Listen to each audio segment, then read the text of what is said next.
Hi everyone, I'd like to show you how I made this mock cathedral window frayed denim table runner. Here we go.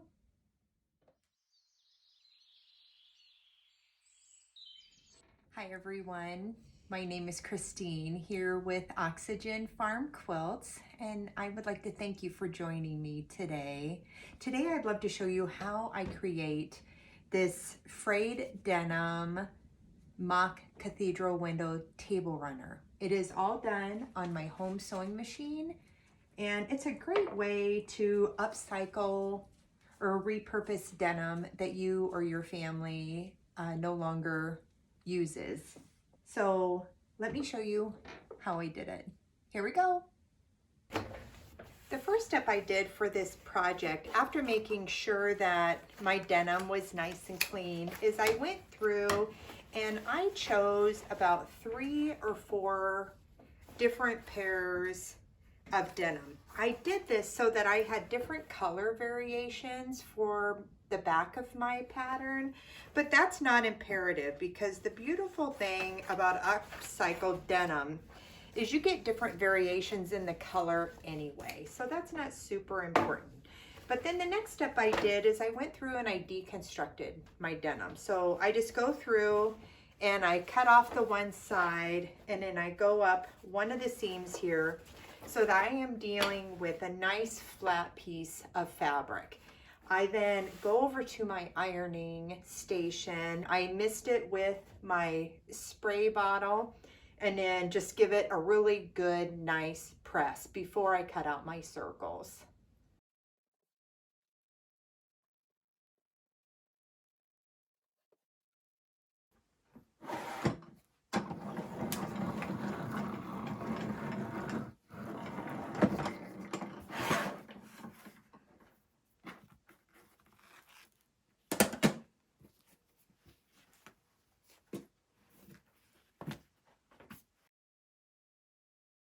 So before I had my cutting machine, I used to cut these circles out by hand, and there are several ways you can do that. So you can have a circle that you can just lay down on your fabric and use a pen or a pencil or a heat erasable marker and draw a circle around and then just cut that out by hand. In the past, I have used ice cream lids and I glued them together so that they were extra thick. And then I wrote my measurement of what that circle was on there. And then other times I've used just a regular saucer, and I would lay that down and use a pen or a pencil and draw a line. Or if I got really brave, I would go ahead and use my rotary cutter and just go really slow along that and cut that out.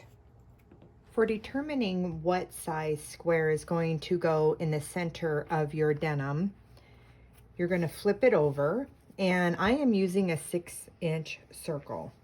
So here is a 4-inch square, and see how each corner is touching just about the edges there, because these are going to be folded over about 1 inch. Okay, so 4-inch is probably okay. I could go up to 4 1/4 or 4 1/2. So here is a 4 1/2-inch square, and see how it kind of goes over the circle a little bit. That is actually okay, because when these get folded over, these edges are going to be snipped, and I can always just snip these in there. I would rather probably have a little bit more fabric than not enough, and you'll see that in a moment. So the best way to figure this is to just try some different squares on the inside as a sample, or you could just take a ruler. Like this is a 6 1/2-inch one, so if I did a 4 1/2-inch square on there, that fits just about perfectly for that size. So that's a way you can figure out what size you need to make your squares. If you would like to use batting underneath your square, just cut it smaller. So my squares are 4 1/2 inches. So if I was to use batting, I would use a 4-inch piece. So it is smaller than the square and won't be poking out after I stitch it corner to corner. But for table runners, I do not use a piece of batting. I only use batting if I am making a quilt. My next step is I want to secure my squares to my circles. So I am putting my denim right side down and my square right side up. I am just trying to keep the square as even as possible on the circle. On these, there's just about the same amount going over on each side. If your squares are smaller, then just make sure that they're pointing at the edge of your circle. And then we are going to stitch from corner to corner both ways, doing an X. Whichever way works best for you for doing a line. You can do a heat erasable marker if you have a dependable one that you know will erase with the heat, or you can just finger press or iron that line to give you a guide. This will be seen, so you want to make sure that you don't use a pen or a pencil or a marker because you will see this line. So I'm just going to take this to my machine and stitch down corner to corner. Okay, first of all, I like to flip all of my denim circles so the right side is down and I keep my squares right side up. So I just pick at random, pick a circle and center it on there. You can certainly spray based or pin these if you like. I have painter's tape on my machine. The green is my 1/4 inch line and the blue is where my needle is. So I'm able to just put my project underneath there, start it off, and then I have the point where the blue meets the green because that is lined up with my needle. And so I'm just going to chain piece these through and then flip around and then complete the X.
Okay, after I have all of my circles ironed to make sure they lay nice and flat, I want to figure where I am going to be stitching my circles together. I want to come in and stitch them together at least 1 inch down.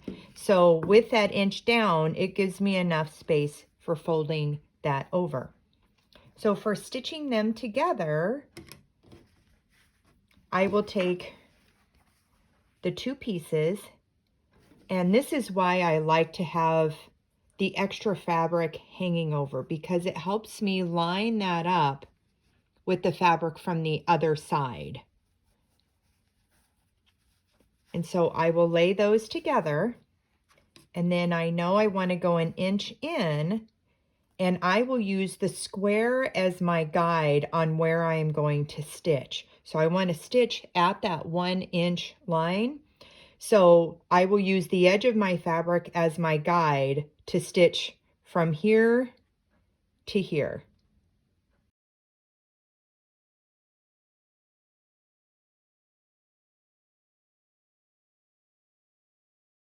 Okay, after I have my layout that I like to take these scratch pieces of paper that I have that have numbers written on them, and I am marking my rows. So I have 1, 2, and 3. And then I like to go through and pin them together into one long row. I am not pinning for accuracy. I will take care of that when I get to the machine. I am just pinning to make sure I don't get them all mixed up. So you see, I'm not being real perfect with it. I'm just doing it to keep them together in one long row so that I can take all 3 of my rows to my machine and then just keep chain piecing them together. I bring one of my columns over to my machine, and here is where I will get this lined up. So I am taking those points and lining them up together.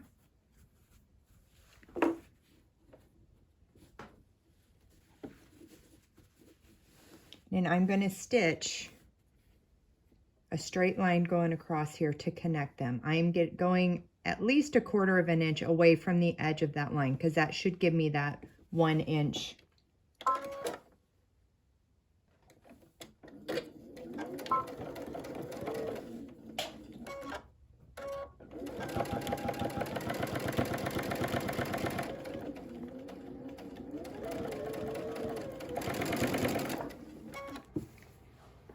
And then I will just grab another column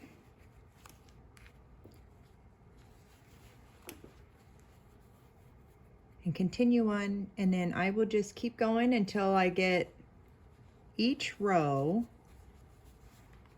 sewn together, and then I will sew my rows together in the same manner. I do like to backstitch. You don't have to, but it, you know, because it will end up being secured, but sometimes I do, sometimes I don't. I don't stress too much about it.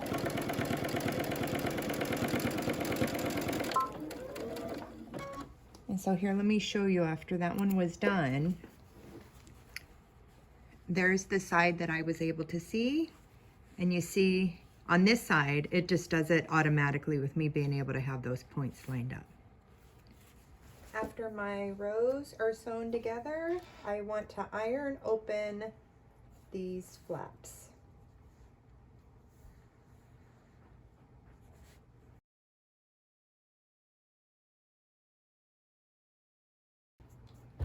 And then I will flip it to make sure I don't have any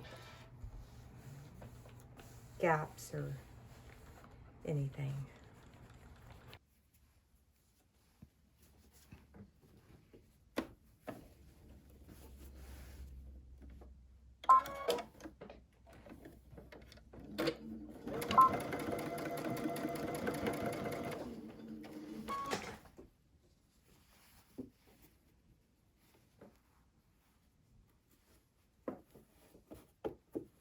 I'm just holding that with my finger. Make sure it doesn't move anywhere on me.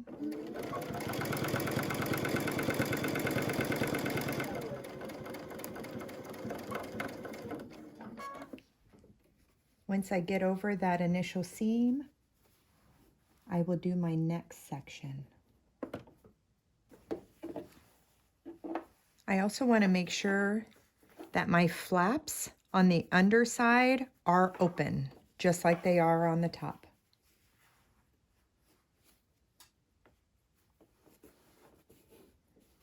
It is giving some stretch a little bit, but I'm just working that in because this flap is going to be folded over. So if there is a little bit of puckering here, don't worry about it. It's all going to be hidden.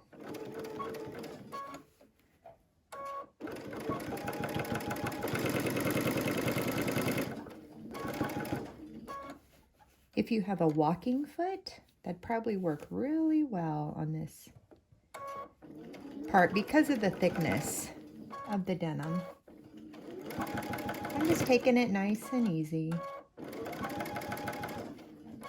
after my rows are sewn together, I will come along and iron these flaps open.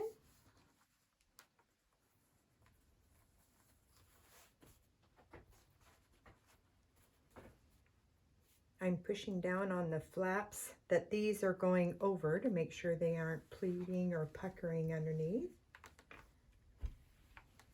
And I will turn it over. Give a nice press on this side. Like right there, I feel like a little bump. So I just want to get that bump out of there. And then flip it back over.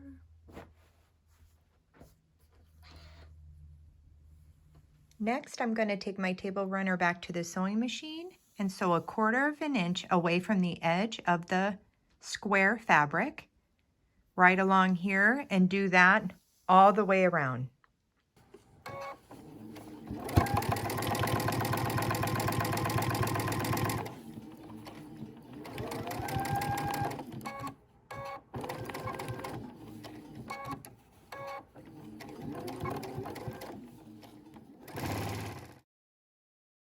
Now that I have my edges all tacked down, I have put my walking foot on, and I'm going to go through and stitch down my flaps. I am just using a straight stitch, and I'll probably change my stitch length down to a 2.0.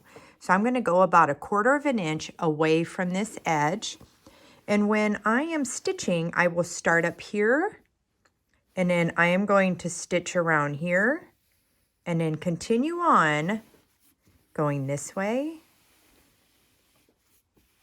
and just going along like that. That way I'm doing one continuous motion. And then when I get down to the bottom down here, I will pivot my project, and then I will head back up this way. Once I get the 2 center ones done, then I will go back and do the sides in the same manner. So starting on this side, and then I'll go like this, over, pivot, and then stitch back over this way, stitch back this way. So I could have done these side ones earlier before I sewed my rows together, but I'm fine with just doing it all right now.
I'm getting to where the 2 fabrics come together.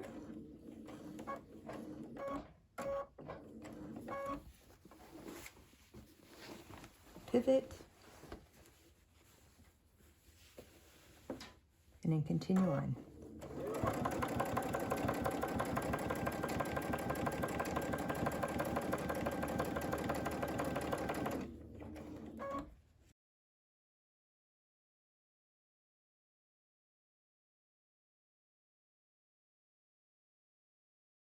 Okay, the last step on the sewing machine is we need to flip these edges over and get those stitched down. So where we did that stitching line along the end, that is where we're going to bend And right about that stitching line should hit right along the edge. We're just going to go through, iron that down, just to help give me a good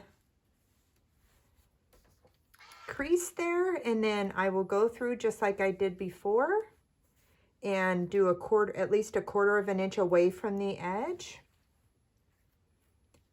and get the entire project stitched down.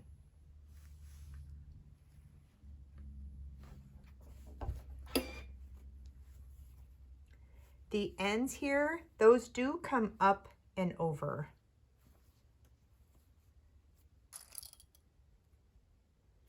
Take my clips and help secure those on there.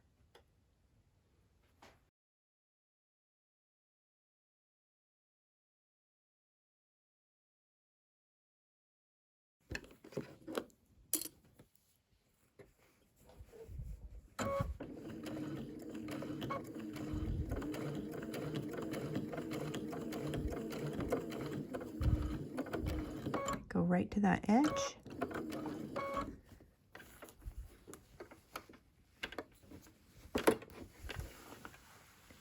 Turn.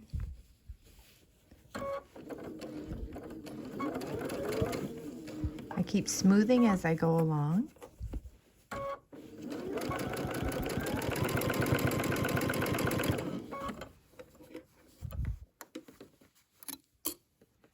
See this edge piece here where the two fabrics meet, I do have that up and over so that my stitching can attach that down.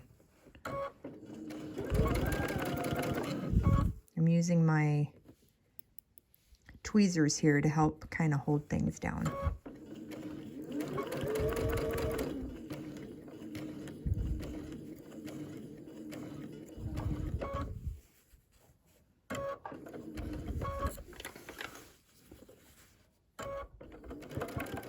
Okay, I have it all stitched down, and now is where I'm going to go through and clip along my curved edges here so that they can fray. I have these snips from Fiskars. I like it because they have a blunt edge, and they're made for doing snipping like this.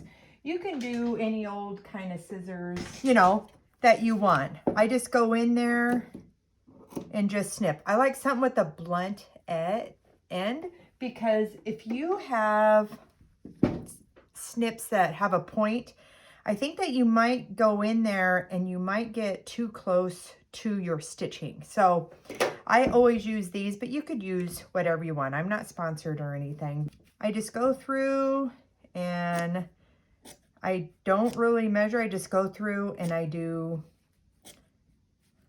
little snips. Now, if something happens and you go through and you do go into your stitch line, just perhaps, you know, you can either put it under your machine and fix it right away, or just put a pin there and be like, okay, I need to go back and secure those stitches again. Just put it on your machine and back tack, go forward, back tack. And that'll help re-secure those stitches. So when I get to a corner here, I just stitch that and then just lift, and I just go through and just keep on clipping. And then I will put this in the washing machine and the dryer to help get it frayed. Now, something that I like to do, you'll notice I have this right here. Something I like to do before I do that is I will go through and rub where I've frayed so that I can start that fraying process. I go along with my fingers, and I do that everywhere to make sure that I didn't forget anything before I throw it in the laundry. But another thing I do is I use this bristle brush, and I don't do it too hard because I don't want to damage my stitches or my fabrics. But I will go through here and rub these to start the fraying process before I put it in the wash. you'll see that I'm starting to get all these little fibers, and I figure if I can get these fibers out before it goes into my washing machine, that's all the better. So I just assist that along.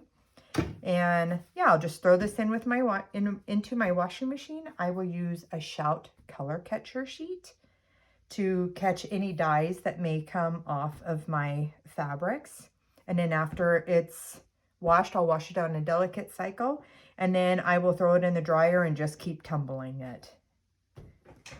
So when it's all done, I'll show you a picture and a video.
I hope you have enjoyed my frayed denim mock cathedral window table runner tutorial. Thanks for watching, everyone. Have a great day.